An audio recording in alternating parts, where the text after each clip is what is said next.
Hey everybody, welcome into the Fallout Shelter. Thank you all for coming by. I want to share some things with you today. Some of it is going to be opinionated, probably highly. You may like it, you may not. I very rarely give mainstream news a whole lot of attention. But for some reason, Fox News has had story after story that has caught my attention, and I'm not a big Fox News guy. But for some reason, it's just caught my attention. And I noticed at the top when I was looking at this article today, the article is Scientists Discover Radiation Leak 100,000 times normal level from Russian nuclear subwreck. But at the top, the hot topics for Fox News are crackdown on asylum seekers, Apollo 11, and Area 51 campaign. The mainstream's been pushing that Area 51 campaign. I don't really know what's going on with all that, but I'll be paying it real close attention. And, I understand the anniversary of the moon landing, whatever you think about it. It's still an anniversary for people that do believe and all that, so we'll get back away from all that.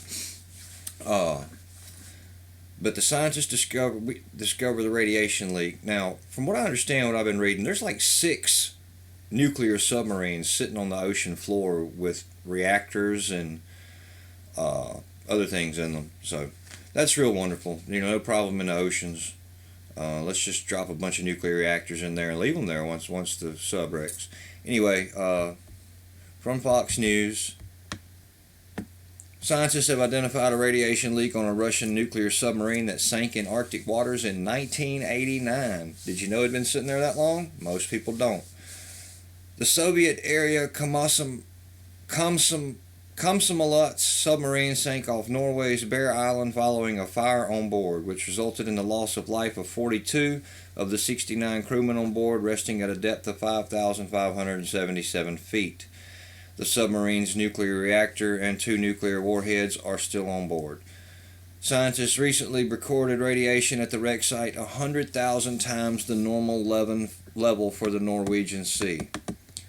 Several samples taken in and around a ventilation duct on the wreck of the submarine contained far higher levels of radioactive caesium than you would normally find in the Norwegian Sea, explained Norway's Institute of Marine Research in a statement. The Institute said that the findings were around 100 becquerel per liter as opposed to around 0.001 per liter elsewhere in the Norwegian Sea. The highest level measured in a sample at the wreck site was 800,000 times higher than normal, according to the researchers. However, scientists noted that other samples from the same duct did not contain elevated levels of radiation. We took water samples from inside this particular duct because the Russians had documented leaks here both in the 1990s and more recently in 2007, said expedition leader Hilde Elise Heldel in a statement. So we aren't surprised to find high levels here. No doubt there's a sunk submarine there. You're not surprised to find high levels of radiation. What the... Heldel said that the radiation levels are not dangerously high. No, they're just 100,000 to 800,000 times higher than normal, but they're not dangerously high at all. That's what they tell you about 5G too, right? Not dangerously high. Citing the permitted limit for radioactive caesium in food, after the Chernobyl accident in 1986, Norwegian authorities set this limit to 600 becquerel per kilogram, she explained. The levels we detected were clearly above what is normal in the oceans, but they weren't alarmingly high. What we have found during our survey has very little impact on Norwegian fish and seafood. Sure it don't. It's normally acceptable as safe. Or generally acceptable as safe. Right. In general, caesium levels in the Norwegian Sea are very low, and as the wreck is so deep, the pollution from Komsomolets is quickly diluted. But we got more than one down there. All of that stuff's diluted. We blow them up in the ocean, it's diluted. We set nuclear bombs off in the atmosphere, and then that rains in the ocean, but it's diluted. There becomes a point where it's so diluted that it's not water anymore. Oh, sorry. Over the past few days, we have also taken samples a few meters above the duct. We didn't find any measurable levels of radioactive caesium there, unlike in the duct itself. It's because it's in the ocean. The joint Norwegian-Russian expedition set off Thursday from Tromsø, northern Norway, to study the wreck site. There's a video of some of the mangled submarine hull. If you want to go watch it, I'm going to post a link. 14 Russian seamen died on a fire on a Russian Navy research submersible in the Barents Sea. Officials withheld details of the tragedy, citing the most secrecy of the vessel's mission. Russia's defense ministry said the sailors were killed by toxic fumes from the fire. Some others survived the fire, but the military hasn't said how many. Russian Defense Minister Sergei Shoigu said that the sub was on a research mission to measure sea depths in the Barents Sea. Sure, it was. It was going to set a trap on them lines that run under the sea. Communication lines, yeah, they can hook to those, and they can receive all of the communication back and forth in the data, and then they have the ability with those submersibles to clip them. In 2000, the Kursk submarine sank during naval maneuvers in the Barents Sea, killing all 818 seamen on board in Russia's worst submarine disaster. So there's a bunch of submarines sitting on the bottom of the seafloor, with nuclear reactors in them that they claim that the salt water just keeps them neutralized. I don't know. I'm not a nuclear guy. I don't really understand all that much, but I just know that 100,000 times the normal level, eventually, those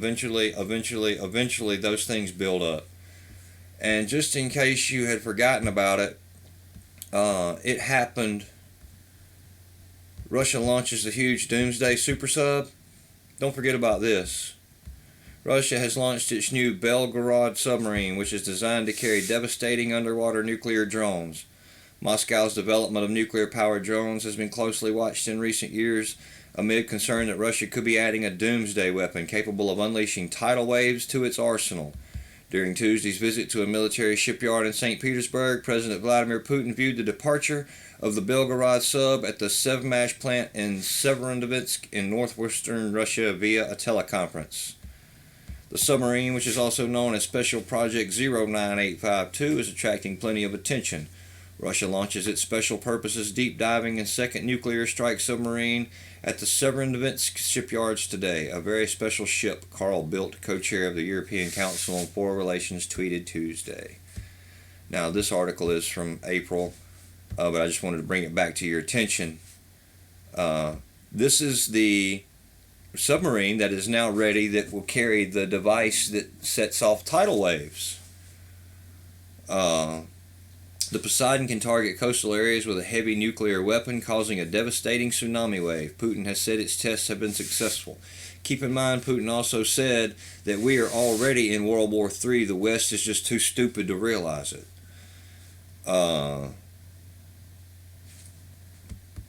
Experts also noted an unusual bulge on the submarine's hull.